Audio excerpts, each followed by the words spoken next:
So Keanu Reeves finds himself attached to a comic book Kickstarter campaign. And comic book industry representatives, they love it. No, just kidding. They absolutely hate the idea. Why? Because it's making money. And they don't. They're mad about it. And well, instead of taking that out in an appropriate way, they go out, they dump on him. Oh man, it sucks. Keanu Reeves is working for them, because we only get paid $20 a page for inking. That's a terrible rate, by the way. But hey, is that on Keanu Reeves? No, not at all. So hey there. So today we are going to be doing an impromptu video.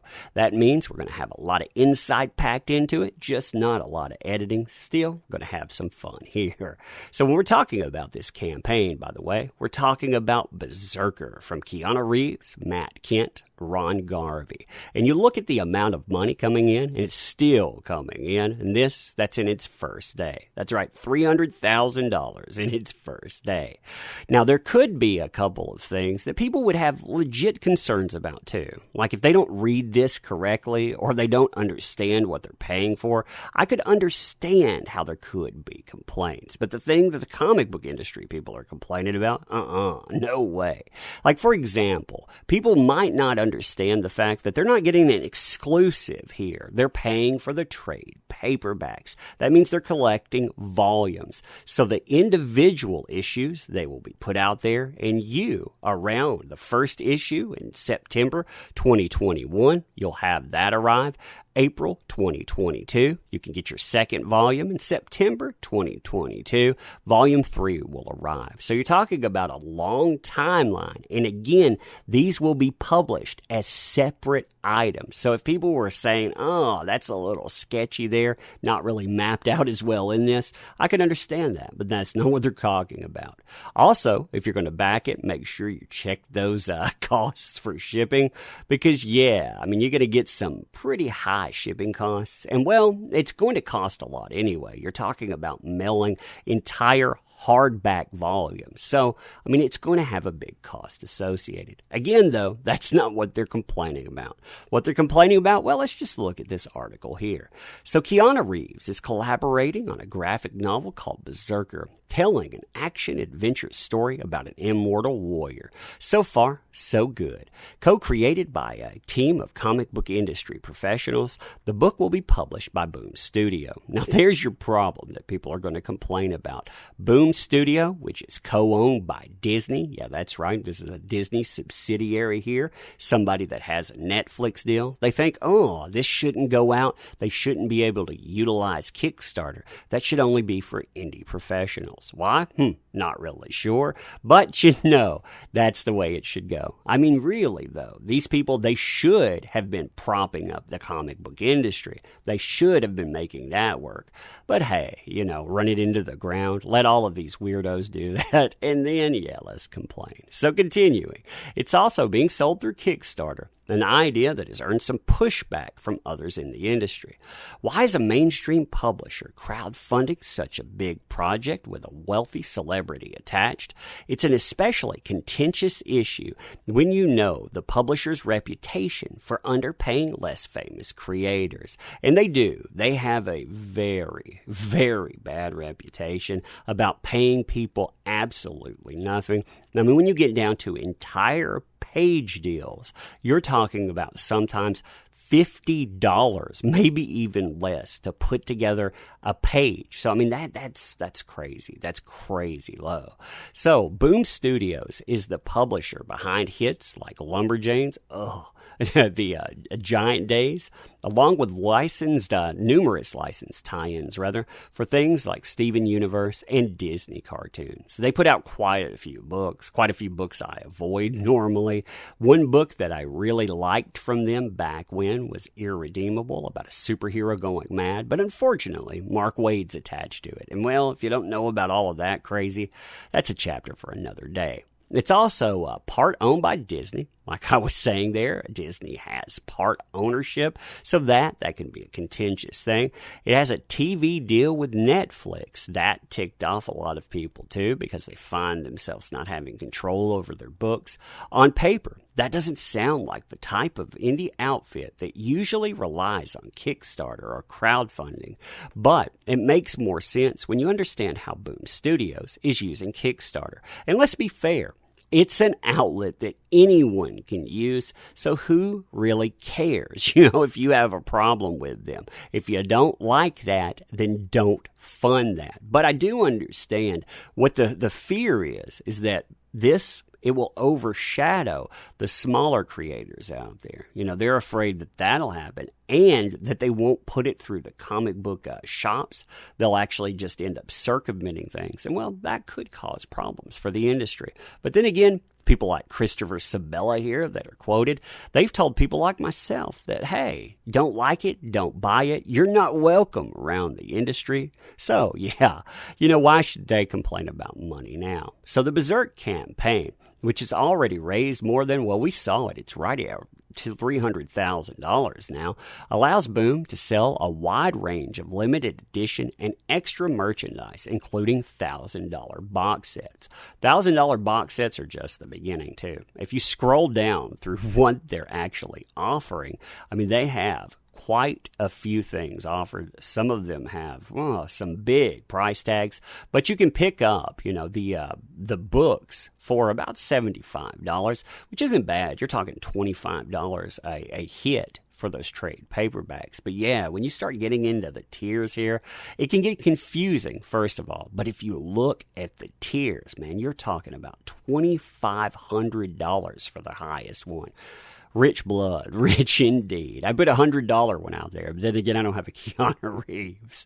Oh man, Kickstarter is a more efficient way to get those products to their target audience and to promote the comics for their first place. So while there's always pushback when thriving businesses or rich celebrities use Kickstarter, this isn't the main problem people have with Berserker. Yeah, it is. It's jealousy. Let's get down to it. It's jealousy that an established name like Keanu Reeves will go out, do something in the comic book industry that should be the norm, being able to sell books to people and make them excited. But these people, like a Christopher Sabella, they have driven the industry into the ground. So a bigger issue is how Boom Studio typically treats its creators, who are often low-paid freelancers. So earlier this year, the publisher also came under fire for its Netflix deal, which meant that many Boom Studio creators have no control over screen adaptations of their works. And that, that is an issue, but you sign a contract with a company.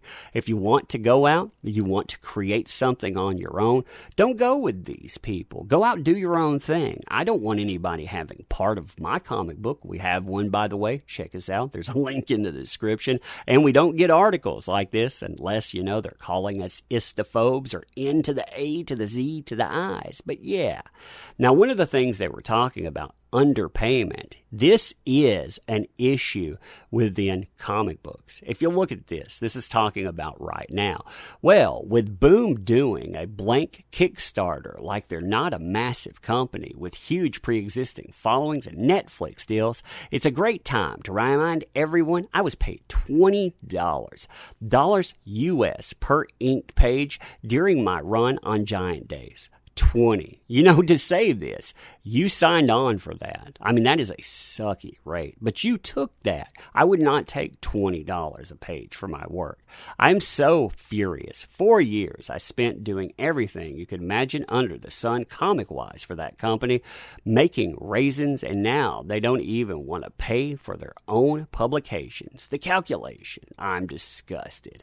When they offered me $20 a page over Easter weekend to do half an issue of pickup inks on ST because their inker was having problems with an RSI. I wonder why. I ended my relationship with them, but they just keep putting their foot in it. Now, creating, like I said, something like that isn't the problem. And underpaying, again, if you accept rates like that, value yourself a little more. But that is a problem these days. If you go out, you tell people that, hey, we don't need your money, then people don't buy comic books.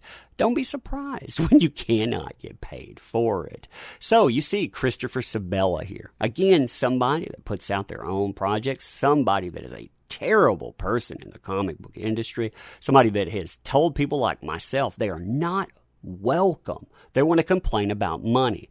If a publisher won't invest the money in a book by one of the biggest movie stars going right now, imagine how little they'll invest in a book by a creator trying to make a name. Well, if you want to make a name, go out, do something, and crowdfunding off your own thing. But then again, these people, like I said, they do not want to go out and do anything right. So in response to Kickstarter, one artist pointed out they're paying $20 like we just put out. This tracks with long-running criticisms of the publisher's pay rates, which some industry insiders describe as exploitative. Another commenter highlighted the fact that BRZRKR's stretch goals were all about offering new products to consumers, not rewarding their creators for their works. Oh no, you reward the consumer for buying the book. You don't reward the creator for it. Oh yeah, that's what's going to make me want to buy the book, by the way. You keep paying, and well, they get to earn 50 cents more a page. That'll make you want to go for it, right? Not adding in a new poster or something like that. For some reason, page rate increases aren't in the stretch goals. Weird. You know why? Because that's not the way that customers are incentivized to buy. With independently run Kickstarters, it's fairly common to give the creative team a raise if project reaches a certain goal. For example, Iron Circus Comics routinely offers a $5 per page bonus for every extra $5,000 on Kickstarter. This rewards creators for their working on a successful project in an industry where freelancers are often offered shockingly low fees to work on big mainstream titles. Make your own thing. Again, go out, do your own thing. Make all your money. So, in a recent interview, Boom Studios' boss there said, "We're not kickstarting BRZRKR. We're not raising money. We've got the money for it." That was probably meant to highlight how they're using Kickstarter as a sales platform rather than a traditional crowdfunder. However, it also suggests a double standard for how Boom will treat a Keanu Reeves project versus a normal comic from a team of underpaid freelancers. Heck yeah, they know the Keanu Reeves book will sell. That's the thing. He put in time. His name is worth something. Why wouldn't they treat him differently? Like I said, these folks, they never look at this stuff as if it is a bright spot. They never look at somebody in the comic book industry bringing attention to something as a good thing. Nope. Everything is always negative, and you wonder why the comic book industry is failing. But anyway, let me know what you think about this. Like I said, I thought that was funny. And well, check out that. If you want to spend $24.99 on it, you definitely could. I mean, hey, the sky's the limit on it. If you want to check out a project by another independent creator, you like that segue, by the way, check out our comic book. A link is in the description. And the only way we get articles, if somebody calls us an istophobe or an N to the A to the Z to the I, like I said, we talk about due process. We talk about industry problems. We're not loved by that industry, but that's okay. Just like this stuff, we don't care what those people out there, the Christopher Sabella, say. We don't need them. We need you. Also, let me thank you for being here. Thank you for showing up. We definitely do appreciate that. And yeah, check out our other videos coming soon. And again, thank you. You make this stuff work. Appreciate you.